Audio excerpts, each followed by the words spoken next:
Well, I am thrilled to be here. My name is Robin Runge, and I'm the chair of the Civil Rights and Social Justice section at the American Bar Association. And it is October, which for my almost my entire adult life has meant to me that it is Domestic Violence Awareness Month. And it's particularly important this month, I think, because we have some critical issues before the Supreme Court. And I am thrilled to have an old and dear friend of mine who also happens to be an expert on these issues related to firearms and domestic violence to inform us about what is so important about this case pending before the Supreme Court, what it means for survivors, and what maybe we can expect. So, Julia, thank you so much for joining me today. And I'm going to give a little background about Julia, and then we'll get into our conversation. So in addition to the important fact that Julia is a dear friend of many years, she is also an attorney consultant and senior policy advisor collaborating with Masa Group. And she has spent her career developing innovative approaches to solving complex issues facing families, children, and communities. She consults, serves as an expert witness, and regularly speaks and trains on domestic violence, firearms prevention policies, child custody, and implementation of promising practices around violence prevention and family law. Most recently, she served as the director of the National Center on Gun Violence in Relationships. Immediately prior to that, she spent 4 years with the Gifford Law Center to prevent gun violence, where she became the first implementation director focusing on extreme risk protection order policies and related firearm violence prevention issues, drafting and advocating for model legislation nationally and training judges, attorneys, mental health practitioners, and victim advocates. In 2021 to 22, Julia led Gifford's effort to enact SB 320, a comprehensive approach to civil firearms relinquishment in domestic violence matters, and successfully advocated for $40 billion in state funding for implementation. Prior to that, for almost 20 years, Julia worked with the Judicial Council of California, the policymaking body for the largest court system in the United States, as a supervising attorney with the Center for Families, Children, and the Courts.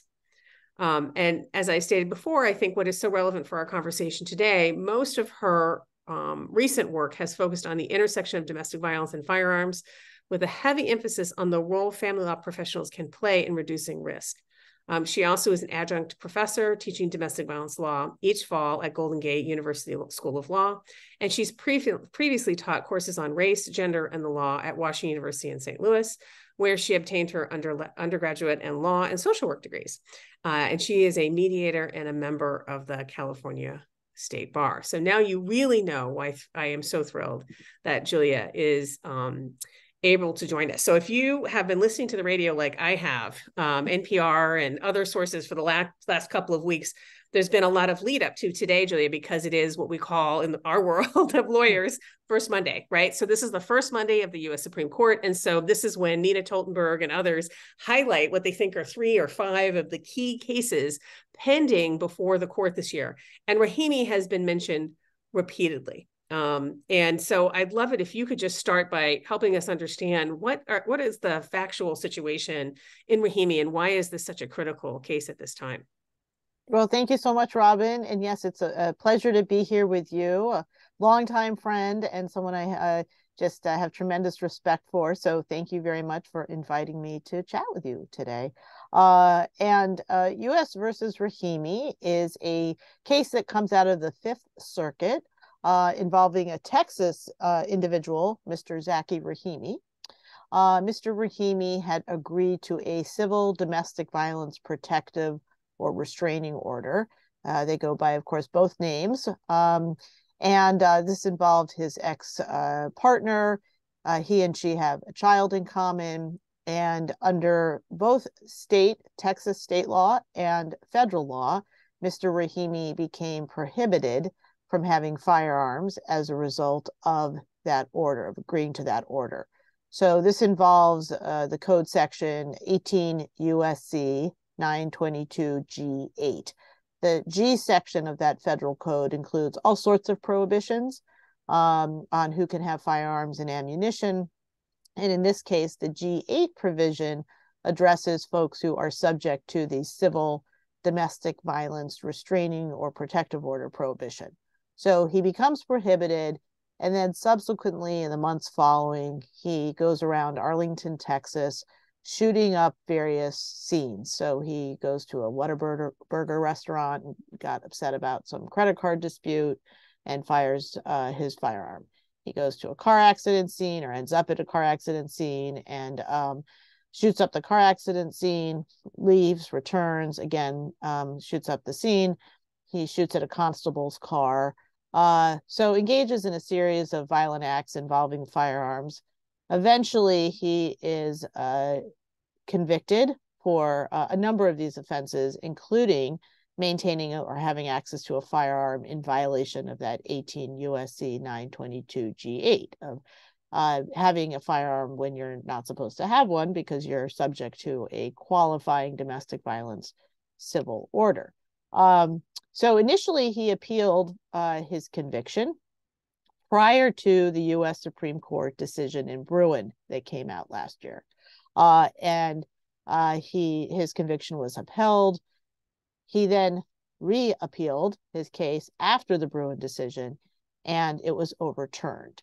And so the Fifth Circuit, in issuing the Rahimi decision back in February and then reissuing it again with some changes in March, struck down 18 USC 922 G8 in the Fifth Circuit. So that's Texas, Louisiana, and Mississippi, thereby eliminating the prohibition on having firearms when you are subject to a civil domestic violence restraining or protective order. And Julia, may I ask you, were these provisions new? I mean, how long have these prohibitions been around and why? Why were these prohibitions and protections in to take guns away from individuals who had been subject to qualifying civil protection orders or restraining orders? Yeah, so the provisions aren't new. 922G itself, various reasons why over decades, we've determined that there are situations in which someone's behavior is so dangerous that the combination of that type of behavior or concern and firearms puts people at risk, individuals, the larger community. So, for example, there are prohibitions if you're convicted of a felony. There are prohibitions associated with being admitted to a mental health facility and evaluated.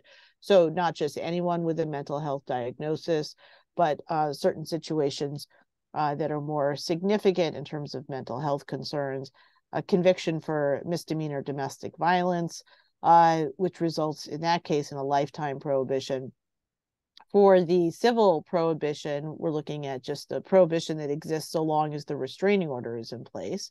That came about in the mid-90s under the Crime Control Act. So we're looking at like 95, 96 on when it was enacted and then slowly implemented. And so so it's been there for a while, and it's there because we have over time learned that the lethal combination of domestic violence and firearms is particularly dangerous because it increases the risk of a lethal outcome by 5 times or 500%. And it includes the possibility of serious injury. And 2/3 of mass shootings, we now know, 2/3 of mass shootings in this country are connected in some way to domestic violence. So we are concerned, Congress is concerned, legislatures, state legislatures are concerned that when you have firearms that are available, not just owned or possessed by the individual who may be committing the harm, but are available, so we have a situation in which there's increased lobbying pressure being put on domestic violence victim survivors to arm themselves, to become better protected, but that really flies in the face of the research that says just the presence of the firearm increases risk.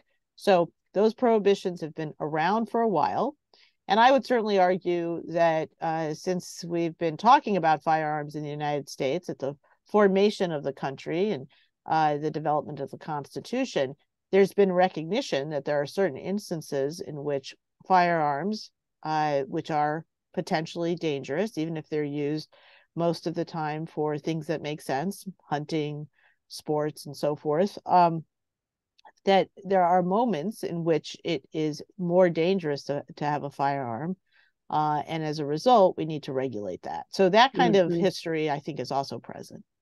Yeah, no, that's really helpful. And it's important for us to have that context, right? That this is one of several prohibitions, right? So that's really helpful that have existed for quite some time. And this one in particular around domestic violence is in recognition of the unbelievable increase in lethality and dangerousness that survivors experience when guns are available, as you said. And I really appreciate you clarifying that. And so when the Fifth Circuit overturned the conviction, what was the basis for their decision, or bases, I should say?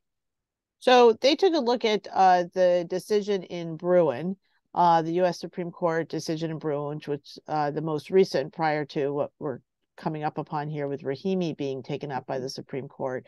Bruin was a case that was the last to further refine what the Supreme Court believes courts should be considering and legislatures should be considering whenever we're looking at Second Amendment or firearm regulations.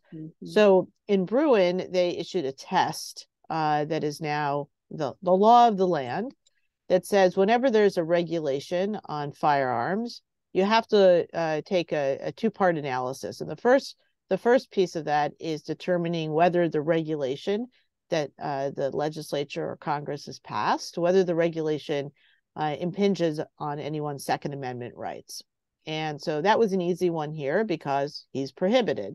Mr. Rahimi was prohibited. And then the next question is whether that regulation is part of the history and tradition of our jurisprudence. And that's where the Fifth Circuit, the three-judge panel, said, no, they could not agree with the government's assertion that there is a history and tradition of regulating domestic violence civil restraining orders. So they took a pretty narrow view of it and rejected the analogies that were provided. And I think what's interesting here is Justice Thomas, in writing the Bruin opinion, said we're not looking for historical analogs that are exactly the same. You don't have to look back to the 1800s and say, oh, look, they were regulating domestic violence civil restraining orders. But you have to look at something that's close enough. So, he uses this example of a green truck and a green hat. Are those two similar because they're both green, or are they different because one's a hat and one's a truck? So the expectation for the federal courts have been for them to try and sort out what's the same and what's different. And so we have a variety of decisions coming out addressing all of the different prohibitions under G, 18 U.S.C. G, 922G. And so the question is whether, this is one of those things that's similar enough, since we weren't issuing the same kind of civil protective restraining orders, and domestic violence was handled differently way back in the day. And that's what's really going to be an issue here in the case that's before the court. Yes. And my understanding is you were involved in one of the amicus briefs that was submitted. So I'd love to hear a little bit about the focus of the brief. And then if you feel comfortable sharing with us what your thoughts are about possible outcomes. So initially I was involved with the request for the court to take up cert. So that was the first issue, sort of, is this one of those situations where we want to ask the U.S. Supreme Court to take a look at what happened in the Fifth Circuit? And there was no question back in February and March when this decision was handed down, that in order to address the extraordinary risk that victims and survivors of domestic violence are now experiencing in Texas, Mississippi, and Louisiana, that we needed to ask the court to hear the case in hopes that they would overturn the Fifth Circuit decision, because it is such a dangerous situation for people there. And not just for those who are dealing with intimate partner violence situations, but as I noted, the broader community, and the notion that somehow legislatures have their hands tied when it comes to being able to regulate this area, knowing how dangerous it is for communities. So that was the first effort. And of course, the push there was what I just referenced in terms of risk, but even more importantly, that we do have a history and tradition of regulating access to dangerous weapons, including firearms, when there's an understanding and a recognition of the dangerousness. And so as the country has changed, as the field has developed, as women have gained more rights, women are disproportionately victims of domestic violence. There was a time where there was a limitation on how much you could beat your wife, but you could beat your wife, right? Under early law in the US. So we have to understand the history and tradition of how we have treated gender violence in this context as well. So we wanted them to hear the case. They took up the case. And then the efforts for the amicus briefs have really involved a whole bunch of groups, the gun violence prevention national organizations and experts from that field, domestic violence organizations and experts from that field. And of course, there are diverse issues and perspectives within both of those movements. I was particularly involved with one that involved a small group of academics, just trying to make the point that we have a history and tradition that the court needs to look at, that it's well grounded, even under the Bruin decision, that this kind of prohibition is well grounded in what Bruin expects us to be able to do, and that the courts need that guidance from the U.S. Supreme Court, and legislatures need to be able to regulate this important area, because it's a it's not only in the U.S. does domestic violence happen, of course, but the particularly lethal, dangerous combination of access to firearms and domestic violence makes it a particularly significant issue in the United States. So we really need to be able to empower our legislatures to address this, and our courts and our attorneys, our advocates, to be able to argue for protections for those who are experiencing this kind of harm. So, Julie, that's a really interesting point. There was a chance they wouldn't accept cert, right? There was a chance that they could say, well, you've applied Bruin appropriately. And so that's a really interesting point to raise, right? It's not a foregone conclusion, first of all, that the Supreme Court would accept cert on this case. And then second of all, that that representatives from the domestic violence and the anti-firearms communities might want this court to accept. So, there's just layers and layers. And I really appreciate you referencing the diversity that was, I'm sure, present in that process. Sure. Yeah. I mean, it's an interesting question because Bruin is relatively new, and so courts are struggling. You'll see different opinions.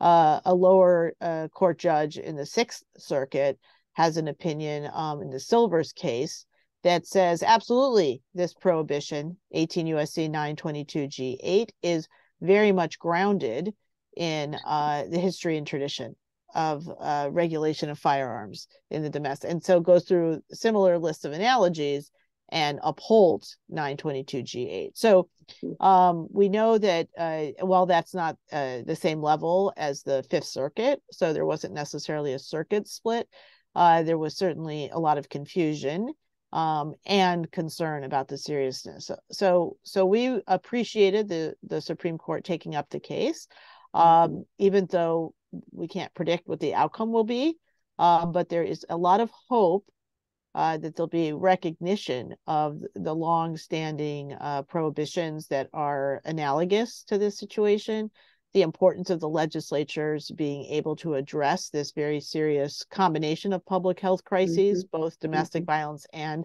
firearms violence. So, fingers crossed that they will uphold 18 U.S.C. 922 G8. But it's a wait and see situation. Oral arguments are November 7th. So that's when I think we'll hear more about the questions that the justices have and the arguments that the government's making and the response and so forth. It's an excellent case in the sense that for the points we're trying to make, which are, that this is a very dangerous combination and situation for communities across the country. So we will then have to wait and see what the outcome will be. Yeah, well, and I'm sure it's going to be one of those days where there are people in line to get inside for arguments. Will start before the sun comes up because it is of such critical importance. And then I would guess probably this will be one of the cases we hear about last, right? That the opinion will come out late, if I had to guess, because it is so important. And I think we anticipate some differences of opinion among the members of the court. So, well, I just want to thank you, as you know, as a member of the anti-domestic violence community, for your leadership and your expertise, and for your time today. We are extraordinarily fortunate to have one of the nation's experts on these issues with us. So thank you, because I know right now in particular, you are in high demand, right? You have worked on these issues for a long time, and very few people have your expertise. So I just want to thank you again for joining us today. And I want to lift up, and I know we're going to make available several things that Julia has written on this topic. And I want to make sure that our listeners, watchers, I don't know what we call people, access that information, because you've given us such incredibly important information very succinctly, so that we're prepared now and we'll understand if we are fortunate enough to attend the arguments. Or I believe now everything is recorded, and those recordings are available on OEA not too long afterward. At least I know that I'm better equipped to be listening for certain points to be made that I hadn't thought about previously. So thank you for your continued leadership on this really important set of issues. As you said, it's I would say for me, it's top of mind now when I think about lethality for survivors. As someone who's represented survivors for a long time, one of the first questions we ask are, are there guns in the house? So. Thank you, Robin. Thanks for covering the issue. Thank you to the ABA for covering this issue. And I know there's a lot of folks who are connected to the ABA who have been working on this. And we actually did a webinar on U.S. versus Rahimi through the ABA earlier this year. So folks might be interested in checking that out as well. So thank you so much. Really appreciate it. And we'll see what happens. Stay tuned. All right. Thank you again. All right. Thank you. Take care. Bye.